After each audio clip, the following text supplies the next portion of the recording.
My name is Thomas Volatile. I'm an orthopedic surgeon at CHRISTUS Trinity Clinic. I actually grew up on the Eastern Shore of Maryland, Chesapeake Bay.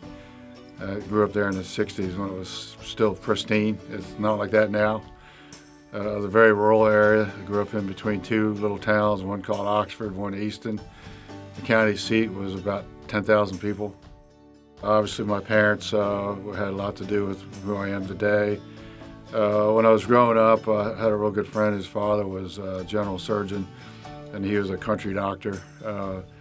Would literally take payments from patients like a bushel of oysters or crabs, or people that couldn't afford to pay him. He would do whatever they could give him.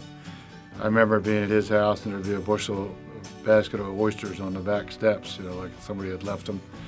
And so he was a big influence on me. I always looked up to him.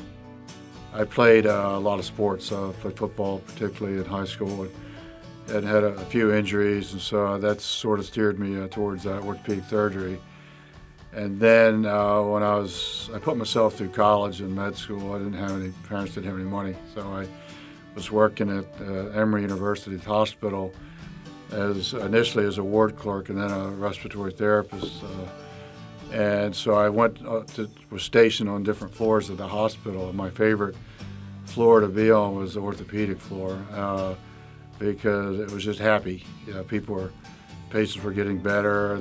The orthopedic surgeons were good guys, and I just sort of identified with those folks.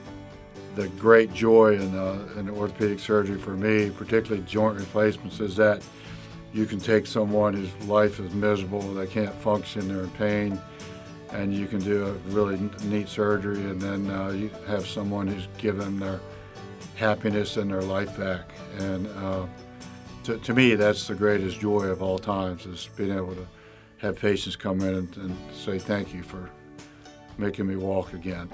I always try to treat patients the way I'd want to be treated.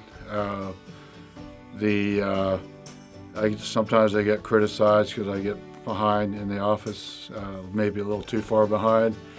And I always try to spend as much time with every patient as they need. A lot of the things I see are complicated, complex, and it takes time to make sure patients understand what's going on or what the problem is or how to fix it. And then I always, like I said, try to treat people the way I'd want to be treated.